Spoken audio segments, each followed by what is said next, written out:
Good morning, dear students. How are you all? I hope you all are good, fit, and fine. Students, today we are going to start a very new and a fresh topic, that is stars and the solar system. This is chapter number 17 given in your NCERT book of class 8th science. So let us now start. Students, look at the sky on a dark, clear night. You see the entire sky dotted with countless number of stars. Some stars are so bright and some are not so bright. Do all of them appear to twinkle? क्या आपको जितने भी stars sky में नजर आते हैं, क्या वो सारे के सारे twinkle करते हैं? The answer is no. वो सब twinkle नहीं करते. Do you found any star-like objects which does not twinkle? The answer is yes. जो objects या जो star twinkle नहीं करते, उन्हें हम कहते हैं planets. वो प्लैनेट्स होते हैं जो एक्चुअल में तो स्टार्स ही हैं, बट वो ट्विंकल नहीं करते. As we all know we live on earth. अब अर्थ क्या है? Earth is also a planet. Planet क्या होते हैं? Planets are the parts of our solar system. जो हमारा सोलर सिस्टम होता है उसके जो पार्ट्स होते हैं, प्लैनेट भी उसका एक पार्ट होता है. तो प्लैनेट, अर्थ भी एक क्या है? प्लैनेट है. और प्लैनेट्स क्या होते हैं? Parts of solar system. Students, this is diagrammatic representation of our solar system. So solar system के अंदर बच्चों डिफरेंट हमारे क्या होते हैं? प्लैनेट्स होते हैं. सो हमारे ये जो आपको सर्कल्स नजर आ रहे हैं, brown circles, these are known as planets. So और ये सभी प्लैनेट्स क्या करते हैं? सन के around, this is sun, sun के अराउंड ये एक पर्टिकुलर ऑर्बिट में रिवॉल्व करते हैं. सभी प्लैनेट्स का अपना एक ऑर्बिट होता है, जो ये मैंने सर्कुलर रिंग शो की हुई है, this is known as orbit. इसको क्या बोलते हैं? ऑर्बिट. इस ऑर्बिट के अंदर जितने भी प्लैनेट्स होते हैं वो अपने अपने पर्टिकुलर ऑर्बिट में सन के अराउंड क्या करते हैं? रिवॉल्व करते हैं. ठीक है. So the first planet is known as Mercury, second known as Venus, third is earth, our planet जिसके ऊपर हम रहते हैं. Fourth one is Mars, after then Jupiter, then Saturn, then Uranus, then Neptune and then Pluto.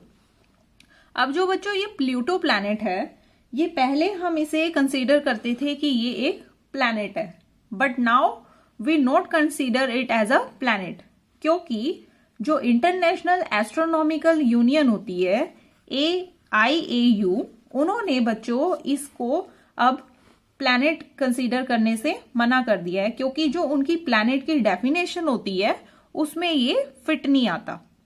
तो उनके according अब Pluto planets का part नहीं है. ठीक है. So there are total 8 planets in our solar system.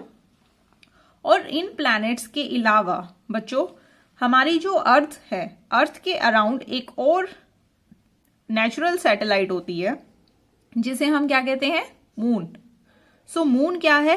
हमारी अर्थ, जो हमारा अर्थ है, अर्थ प्लैनेट की एक नेचुरल सैटेलाइट है जिसे हम मून कहते हैं. और वो मून क्या करता है? वो अर्थ के अराउंड क्या करता है? रिवॉल्व करता है. जैसे सन के अराउंड हमारे डिफरेंट जितने भी हमारे प्लैनेट्स हैं वो रिवॉल्व करते हैं, बट जो मून है वो हमारे अर्थ के अराउंड रिवॉल्व करता है. Is it clear? Now, Earth revolves around Sun. As we all know, अभी हमने डिस्कस किया कि अर्थ क्या करती है? सन के अराउंड रिवॉल्व करती है. और अर्थ को पूरा सर्कल कंप्लीट करने के लिए, या आप कह सकते हो पूरा 1 रिवोल्यूशन कंप्लीट करने के लिए, उसको कितना टाइम लगता है? 365 डेज. अब मून रिवॉल्व्स अराउंड अर्थ. अब हमें ये भी पता है कि जो अर्थ है, अर्थ के अराउंड जो उसकी नेचुरल सैटेलाइट होती है मून, वो भी क्या करती है? रिवॉल्व करती है. तो मून को पूरा एक रिवोल्यूशन कंप्लीट करने के लिए नियर अबाउट 27 डेज लगते हैं. ठीक है. Now earth rotates about its own axis. अभी हमने डिस्कस किया कि अर्थ अपनी पर्टिकुलर पोजीशन पे अपने एक्सिस के अराउंड भी क्या करती है? रोटेट करती है, यानी अपने एक्सिस पे भी वो रोटेट करती है. तो 1 रोटेशन कंप्लीट करने के लिए उसको पूरे 24 आवर्स लगते हैं. Okay. Now what is celestial objects? The stars, the planets, the moons and many other objects in the sky are called celestial objects. जितनी भी चीजें हम स्काई में देखते हैं, स्काई में हम क्या क्या देखते हैं? स्टार्स देखते हैं, प्लैनेट्स देखते हैं, मून देखते हैं, या कोई भी ऑब्जेक्ट जो भी हम स्काई में देख सकते हैं, उन सब ऑब्जेक्ट्स को हम क्या बोलते हैं? Celestial objects. For example moon है. मून क्या है? Moon is the brightest object in the night sky. तो मून भी हमारा एक क्या है? Celestial object. अर्थ भी क्या है? अर्थ भी एक क्या है? Celestial object. The study of celestial objects and associated phenomena is called astronomy. जो साइंस की एक ब्रांच होती है जो सेलेस्टियल बॉडी या सेलेस्टियल ऑब्जेक्ट्स या उससे रिलेटेड जितने भी फिनोमिनाज होते हैं साइंस के, उनको स्टडी करती है, उस साइंस के पार्ट को हम क्या बोलते हैं? Astronomy. And astronauts makes use of telescope in order to study about this celestial bodies. जो एस्ट्रोनॉट्स होते हैं वो क्या करते हैं? टेलीस्कोप का यूज करते हैं सेलेस्टियल बॉडीज की स्टडी के लिए. बिकॉज टेलीस्कोप क्या कर सकता है? बहुत दूर की चीज जो आसमान में विजिबल हमें सिर्फ दूर से चमक रही हैं, या आप जैसे कहते हो जो सिर्फ शाइन कर रहे हैं, उनकी बहुत डीप स्टडी करने के लिए उनको क्या चाहिए? टेलीस्कोप चाहिए होता है. तो टेलीस्कोप क्या करता है? सेलेस्टियल बॉडीज को स्टडी करने के लिए एस्ट्रोनॉट्स टेलीस्कोप का यूज करते हैं. Okay. Now the moon. It is non-luminous body not having own light. जैसा हमने पिछले चैप्टर में भी स्टडी किया था, जो मून होता है, मून एक क्या है? Non luminous body. या आप कह सकते हो इसके पास इसकी खुद की लाइट नहीं होती. जैसे अगर सन की लाइट मून के ऊपर फॉल करेगी तो हमें जो रिफ्लेक्टेड लाइट नजर आएगी, उसकी वजह से मून क्या होता है? विजिबल होता है. तो मून क्या है? एक नॉन ल्यूमिनस लाइट. मतलब इसकी कोई अपनी पर्टिकुलर लाइट नहीं है, ये सन रेज को यूज करता है. दैट्स वाई हमें मून कैसा नजर आता है? ब्राइट नजर आता है. Okay. The moon is the natural satellite of earth. जैसे हम जो आर्टिफिशियल सैटेलाइट होते हैं वो हम इस चैप्टर में फर्दर स्टडी करेंगे. आर्टिफिशियल सैटेलाइट्स होती हैं और कुछ नेचुरल सैटेलाइट होती हैं. तो जो अर्थ की नेचुरल सैटेलाइट है वो क्या है? मून. ठीक है. Now it shine because it reflects the sunlight falling on it. ये अभी हमने स्टडी किया. ये नॉन ल्यूमिनस क्यों है? क्योंकि इनकी अपनी कोई पर्टिकुलर लाइट नहीं होती. ये कौन सी लाइट को रिफ्लेक्ट करते हैं? ये सनलाइट को रिफ्लेक्ट करते हैं जो इनके ऊपर फॉल करती है. If we see moon with naked eyes we see bright and dark patches. हम कहते हैं ना कि जो मून को अगर हम रात में देखेंगे, तो हम अगर उसको नेकेड आईज के साथ देख रहे हैं, तो हमें जो मून है वो बिल्कुल भी क्लियर, या आप कह सकते हो एकदम सिमिलर नहीं नजर आता. यानी आपको उसके ऊपर ब्राइट या डार्क पैचेस नजर आते हैं, धब्बे नजर आते हैं. तो वो डार्क, ब्राइट और डार्क पैचेस क्या होते हैं बच्चों? These are the mountains and steeps. आप खड्डे कह सकते हो. जैसे जो एस्ट्रोनॉट्स वगैरह वहां पर मून के सरफेस पे जाते हैं, तो वहां पर वो उसको डिफाइन करते हैं कि जो मून का सरफेस है उसके ऊपर बहुत सारे माउंटेन्स हैं जो बहुत आपको ब्राइट नजर आते हैं. जो आपको अर्थ के सरफेस से ब्राइट नजर आते हैं वो वहां पे माउंटेन्स हैं. और जो वहां पर डार्क पैचेस आपको नजर आते हैं वो स्टीप्स होते हैं, यानी बहुत गहरे गहरे गड्ढे हैं. और माउंटेन्स जो बच्चों उसके ऊपर प्रेजेंट है, मून के ऊपर जो माउंटेन्स हैं, वो जो आपके इसमें अर्थ के ऊपर जो हाईएस्ट माउंटेन्स जो होती है, आप जिसे कह सकते हो माउंट एवरेस्ट हो गई जैसे, उसके साइज जितनी ही माउंटेन्स जो है वो मून पे भी प्रेजेंट है. इसकी वजह से हमें वो ब्राइट नजर आता है. ठीक है. It is second brightest object in the sky after the sun. Sun के बाद जो सेकेंड ब्राइटेस्ट ऑब्जेक्ट है स्काई में वो क्या है? मून. मून क्या है? Second brightest object in the sky after the sun. Life not possible on moon because it has no atmosphere. Life possible नहीं है मून के ऊपर बिकॉज वहां पर कोई एटमोस्फेयर नहीं है, ना वहां पर कोई वाटर है, ना वहां पे कोई आपका फूड मटेरियल प्रेजेंट है. वहां पर लाइफ पॉसिबल है ही नहीं बिकॉज वहां पर कोई भी जो लिविंग ऑर्गेनिजम्स को सरवाइव करने के लिए चीजें चाहिए, उसको ऑक्सीजन चाहिए, उसको खाने के लिए फूड चाहिए, उसको सरवाइव के लिए वाटर चाहिए, तो वो सारी ही चीज मून के ऊपर अवेलेबल नहीं है.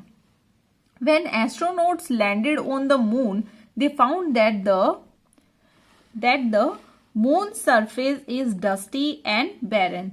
अब मतलब कि जो मून का सरफेस है वो बहुत ही ज्यादा डस्टी है, वहां पर बहुत डस्ट है और एकदम बैरन है, मतलब कोई वहां पर कुछ भी वेजिटेशन नहीं है. ऑन जुलाई 21, 1969, ये इंडियन टाइम के अकॉर्डिंग ये डेट है. On July 21, 1969, the American astronaut Neil Armstrong, ये आपने बहुत बार अपनी जीके की बुक्स में भी स्टडी किया होगा कि नील आर्मस्ट्रॉन्ग कौन था. The first person landed on the moon for the first time. He was followed by Edwin Aldrin. So ये दो अमेरिकन एस्ट्रोनॉट्स हैं, Neil Armstrong and Edwin Aldrin. ये जो थे ये फर्स्ट पर्सन्स थे जिन्होंने मून के ऊपर फर्स्ट टाइम लैंड किया. Let us now discuss phases of the moon. Is there a change in the shape of moon every day? Whenever in the night you see moon, तो क्या आपको उसकी shape में कोई changes नजर आते हैं? Your answer should be yes. Are there days when the shape of the moon appears to be perfectly round? Yes, हम नोटिस करते हैं कि बहुत सारे दिन ऐसे भी होते हैं कि मून हमें परफेक्टली राउंड नजर आता है. Are there days when the moon cannot be seen at even if the sky is clear? कई दिन हम ये भी नोटिस करते हैं कि पूरा स्काई क्लियर है लेकिन हमें मून नजर नहीं आता. सो इन सब क्वेश्चंस के आंसर के लिए first of all we should study about the phases of moon. So on the first day, suppose आप फर्स्ट डे की बात कर रहे हो, आपको फुल मून नजर आ रहा है, तो आप उसको क्या बोल रहे हो? Full moon day. जिस दिन आपको मून फुल नजर आ रहा है वो एकदम परफेक्टली राउंड है. ठीक है. जैसे जैसे दिन वन बाय वन डे वो आगे आगे बढ़ेगा, तो सपोज जैसे जैसे वो आगे बढ़ेगा तो वो थिन होना शुरू हो जाएगा, यानी कि आपको इतना पोर्शन कम नजर आएगा, फिर उसके बाद इतना पोर्शन नजर आएगा, उसके बाद इतना पोर्शन नजर आएगा. आफ्टर 15 डेज आपको पूरा का पूरा मून नजर नहीं आएगा, यानी वो थिन थिन थिन थिन मतलब पतला पतला पतला होते होते आपको बिल्कुल भी एंड में आपको एक पतले सी लेयर के बाद वो नजर ही नहीं आएगा. तो 15th डे पे न्यू मून डे हम कहते हैं, जब आपको मून विजिबल नहीं होता स्काई में. ठीक है. आफ्टर 15th डे आपको क्या होगा? आप जब फिर से नेक्स्ट डे देखोगे तो 15th डे के बाद आपको फिर हल्की सी पतला सा थिन आपको एक मून नजर आना शुरू होगा. तो वो पतला सा जो आपको मून नजर आ रहा है that is known as crescent moon. ठीक है. अब वो डे बाय डे आप जैसे जैसे डे पास होंगे तो आपको वो पतला मून फिर थोड़ा और ज्यादा नजर आएगा, फिर और ज्यादा नजर आएगा. आफ्टर कंप्लीशन ऑफ 15 डे फिर कंप्लीट होने के बाद वो आपको फिर से फुल मून नजर आएगा, तो हम उसे बोलेंगे फुल मून डे. तो जो ये सर्कल है कि हर 15 दिन के बाद आपको पहले जो फर्स्ट 15 डेज में होगा आपको मून फुल नजर नहीं आएगा, तो वो कंप्लीटली ब्लैक मून हो जाएगा, आप बोलोगे न्यू मून डे है. आफ्टर 15 डे तो आपको क्या होगा? वो फुल मून नजर आएगा.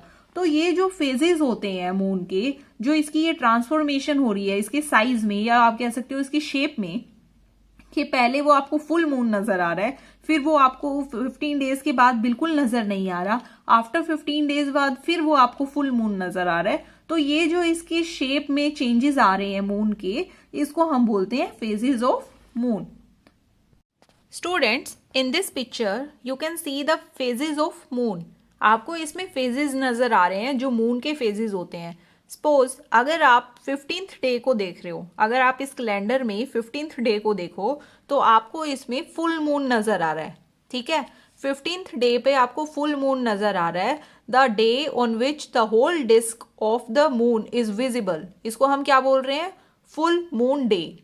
अब इसके बाद आप जब 15 से मूव करना शुरू करो, 16, 17, 18, 19, 20, जब आप मूव कर रहे हो टुवर्ड्स 30, तो 30th पे आप देखोगे जो आपका 30 तक जाते जाते जो मून का जो ब्राइट पार्ट होता है वो थिनर मतलब पतला पतला पतला होते होते 30 पे जाके वो बिल्कुल ही ब्लैंक हो जाता है, यानी कि 30th को आपको मून नजर नहीं आएगा.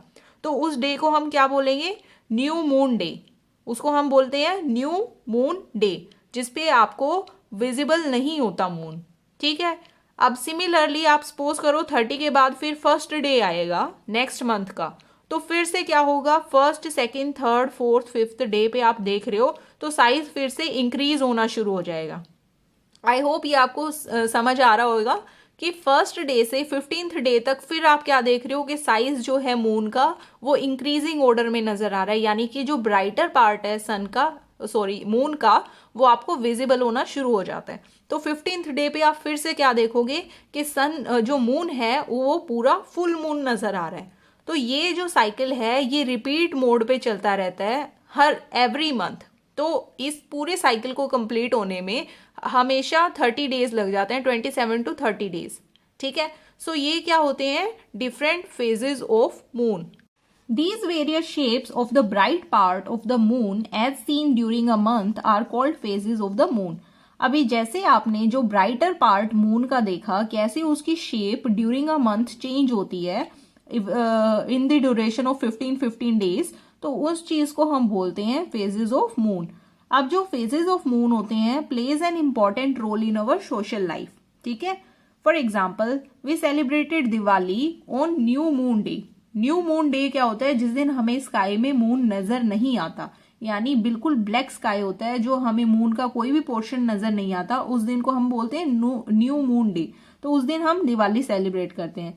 Then we celebrate Buddha Purnima and Guru Nanak Dev ji birthday on full moon day. जो फुल मून डे होता है यानी कि हमें स्काई में फुल मून नजर आता है, उन दिन में हम ये Buddha Purnima and Guru Nanak Dev ji birthday celebrate करते हैं। ठीक है, then the third example is Mahashivratri celebrated on 13th night of waning moon. अब जो ये फेजेस ऑफ मून होते हैं उसमें जो 13th नाइट होती है मून की, उसको हम उस दिन हम क्या करते हैं, महाशिवरात्रि सेलिब्रेट करते हैं। ठीक है, now the next topic is the stars. अब स्टार्स क्या होते हैं, we will study about that. Stars emit light of their own. अभी जैसे हमने पढ़ा कि जो मून है, मून की अपनी कोई नेचुरल लाइट नहीं होती, वो क्या करता है, वो जो सन की लाइट मून के ऊपर पड़ती है उसको रिफ्लेक्ट करता है, देन वो अपनी लाइट को हम उसको देख सकते हैं। बट स्टार्स के पास अपनी खुद की लाइट होती है, ये ल्यूमिनस ऑब्जेक्ट्स होते हैं। ठीक है, stars emit light of their own. The sun is also a star. अब जो सन है, सन के पास अपनी खुद की लाइट है। ठीक है, तो सन क्या है, सन भी एक स्टार है। ठीक है, Why does the sun appear so large compared to the other stars?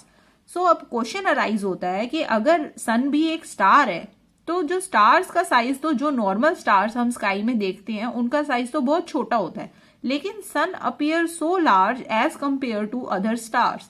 So what is the reason behind this? So the reason is the stars are millions of times further away than the sun.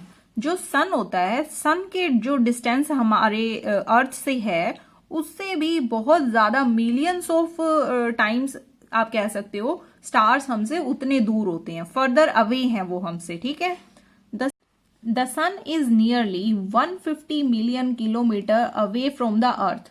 जो sun का distance अर्थ से है वो है 150 million kilometre. अब हमें पता है कि जो सन है वो क्या है, वो सन एक स्टार है। तो अब सन के बाद जो नेक्स्ट नियरेस्ट स्टार हमारी अर्थ प्लैनेट से है वो है अल्फा सेंचुरियाई। ठीक है, अब जो अल्फा सेंचुरियाई है it is at a distance of about, अब ये 40 के आगे कितनी जीरोज हैं, इतने किलोमीटर फ्रॉम द अर्थ। ठीक है, अर्थ से जो अल्फा सेंचुरियाई का डिस्टेंस है वो इतने किलोमीटर्स है। बट इतनी लंबी टर्म को हम कैसे एक्सप्रेस करें? Such large distances are expressed in another unit known as light year. अब इतने बड़े डिस्टेंसेस को हमारे लिए इजी नहीं होता कि हम इनको कैसे कैलकुलेट करें। ठीक है, सो इसके लिए हम जो यूनिट यूज करते हैं वो होती है लाइट ईयर।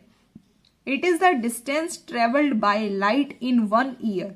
हम जो 1 ईयर में लाइट कितना डिस्टेंस ट्रेवल करती है उसको हम लाइट ईयर बोलते हैं। Remember that the speed of light is about 3 lakh kilometre पर सेकेंड। अब जो स्पीड ऑफ लाइट होती है वो 3 लाख किलोमीटर होती है एक सेकंड के अंदर। जो स्पीड ऑफ लाइट होती है वो बहुत फास्ट होती है, एक सेकंड के अंदर वो कितना चलती है, 3 lakh kilometre. Thus the distance of sun from the earth may be said to be at about 8 light minutes।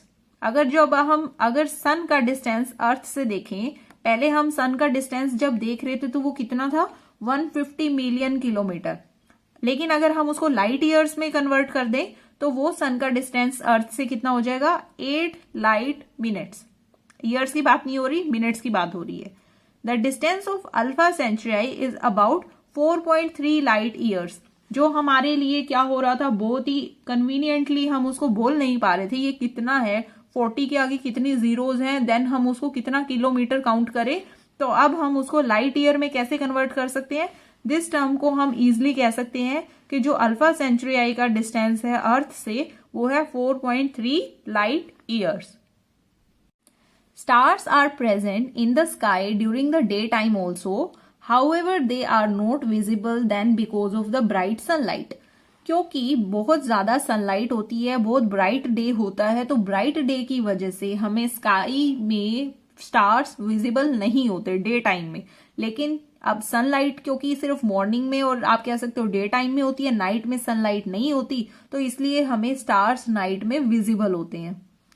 The stars appear to move from east to west. अब हमें पता है कि जो स्टार्स हम जब देखते हैं तो हमें उनकी मूवमेंट अर्थ के ऊपर जब अगर हम उनको देख रहे हैं तो हमें उनकी movement east to west direction में मूव होते स्टार्स नजर आते हैं। अब आप एग्जाम्पल ले सकते हो कि जो स्टार है, अभी हमने स्टडी किया पिछली स्लाइड में कि जो स्टार्स होते हैं वो सन है, सन भी एक क्या है, हमारा स्टार है। तो जब अगर हम अर्थ के ऊपर से सन को देखते हैं तो सन राइज कौन सी डायरेक्शन में होता है, सन राइज हमेशा ईस्ट डायरेक्शन में होता है और सन सेट कहाँ पे होता है, वेस्ट डायरेक्शन में।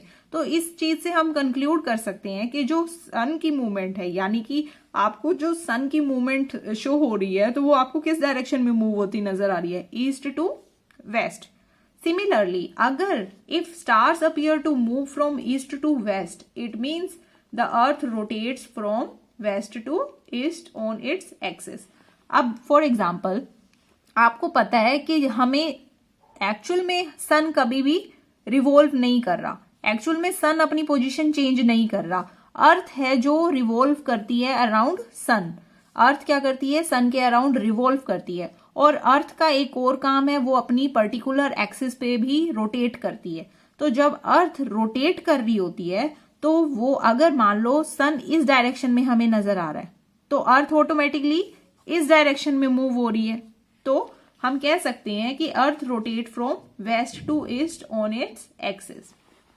Now but there is one star in the sky which does not move at all.